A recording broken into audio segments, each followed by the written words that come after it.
నమస్కారం అండి. ముందుగా నేను పరిచయం చేసుకుంటున్నాను.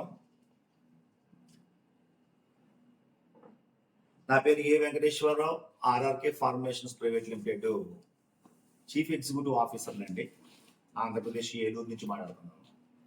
ఈ వీడియో చేయడానికి ప్రధాన కారణం ఏంటంటే, ఈ వేసవ కాలంలో మన చేపల రైతులు ఎదుర్కొనే సమస్యలు ఏంటి, వాటికి పరిష్కార మార్గాలు తీసుకోవాల్సిన జాగ్రత్త చర్యలు ఏంటి అనేటువంటి దాని గురించి మాట్లాడటం గురించి నాకున్న అనుభవంతో ఈ వీడియో చేయడం జరుగుతుంది. ముఖ్యంగా మనకి ఇప్పుడు ప్రస్తుతం మే నెలలో ఉండాల్సినంతటి ఉష్ణోగ్రత ఇప్పుడు ఏప్రిల్ నెలలోనే మొదలైంది.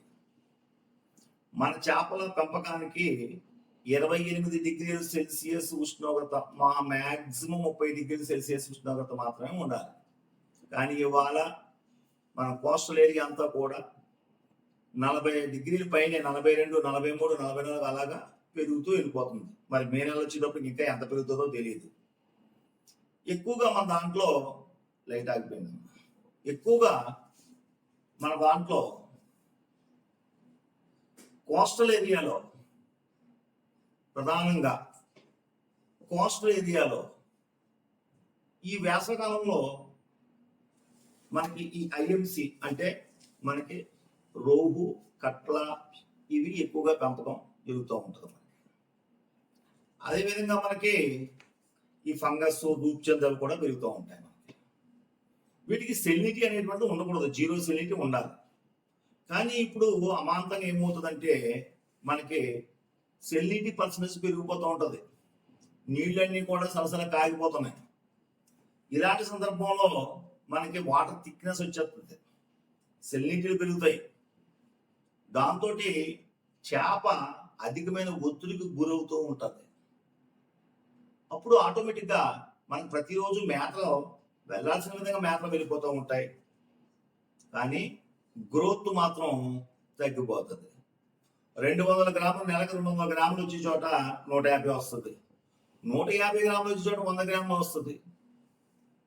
సో మనకి 50 గ్రాములు అంటే మాటలు కదా, ఒక చేపకు వచ్చి కొన్ని వేలు చేపలు ఉంటాయి మనకి చెరువుల్లో మనకి. సో మనకి నెలకి ఇద్దరికి చాలా లాస్ అవుతాం. కాబట్టి ఇలాంటి పరిస్థితుల్లో మనం తీసుకోవాల్సినటువంటి ముఖ్యమైనటువంటి జాగ్రత్త చర్యలు ఏంటి? ఇప్పుడు ముందు మనం అత్యధికమైనటువంటి ఉష్ణోగ్రతలో ఎదుర్కొంటూ మనం చేపల చెరువు ఏ విధంగా చేయాలి? అవకాశం ఉన్నప్పుడు ఒక అడుగు వాటర్ తీసి అడుగు వాటర్ పెట్టడానికి ప్రయత్నం చేయండి, వాటర్ ఎక్స్చేంజ్. లేదు కనీసం ఒక అడుగు వాటర్ పెట్టడానికన్నా ప్రయత్నం చేయండి. ఒకటి నెంబర్ 1. నెంబర్ 2, రెండవది ముఖ్యంగా ప్రతి 15 రోజులకి కూడా తప్పనిసరిగా మీరు ఆర్ఆర్కే వారి యూకా కోటెడ్ న్యాచురల్ జీలెట్ గ్రాన్యూల్స్ ని తప్పనిసరిగా రాత్రిపూట 7 గంటలకి ఎకరానికి 10 కేజీల గాడికి తప్పనిసరిగా అప్లై చేయండి. 1 గంట పోయిన తర్వాత ఆర్ఆర్కే వారి యొక్క డియాక్సిన్ అప్లై చేయండి.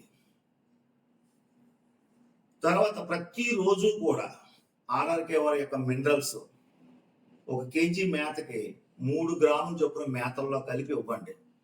ఈ 4 కూడా తూచా తప్పకుండా మనకి వర్షాకాలం వచ్చే వరకు కూడా జాగ్రత్తగా మెయింటైన్ చేసుకుంటూ వెళ్తే మనం ఈ వాటర్ ఎక్స్చేంజ్ వల్ల నేను చెప్పినటువంటి 15 రోజులకు ఒకసారి ఆర్ఆర్కే వారి యొక్క జీరేట్, ఆర్ఆర్కే వారి యొక్క డియాక్సీ, ఈ మినరల్స్ పెట్టుకుంటూ వెళ్తాం వల్ల మనకి ఏమవుతుందంటే ఈ గ్రోత్లు అనేటువంటివి ఆగకుండా మనకి నష్ట నివారణ చర్యలు తీసుకోవడం జరుగుతుంది. అదేవిధంగా మనకి ఈ యొక్క సూర్యకిరణాలు ఒకటి డైరెక్ట్ గా మనకి 3 అడుగుల వరకు కూడా వెళ్ళిపోతాయి. కాబట్టి ఇప్పుడు వాటర్ కూడా తగ్గిపోతూ ఉంటుంది. మనకి కొన్ని చెరువుల్లో అయితే సింక్ అయిపోతూ ఉంటుంది మనకి వాటర్. అలాంటి సందర్భంలో మనకి ఏమవుతుంది, వాటర్ మనకి ఏం చేయాలంటే మనం వాటర్ పెంచుకునే అవకాశం అయితే అట్లీస్ట్ మనం కనీసం ప్లాంట్ డెవలప్ చేసుకోవాలి. మనం మేతలు తగ్గించుకోవాలి. ఈ ప్లాంట్ బాగా డెవలప్ చేసుకోవడం వల్ల మీకు పైన ఒక తెర కింద ఏర్పడుతుంది. మీకు సూర్యకిరణాల నుంచి అధికమైనటువంటి ఉష్ణోగ్రతల నుంచి చేప రక్షింపబడుతుంది. ఇలాంటి చర్యలన్నీ మీరు తీసుకుంటే, ఈ విధమైనటువంటి పద్ధతులు అవలంబించుకుంటూ ముందుకు వెళ్తే తప్పనిసరిగా మన యొక్క చేపల రైతులు మంచి దిగుబడి సంపాదించగలుగుతారు. మేతలు కూడా బాగా తగ్గించండి. ఎందుకంటే డిఓ కంప్లైంట్లు ఎక్కువగా ఉంటాయి. అవి మీ ప్రాబ్లం వల్ల కాదు.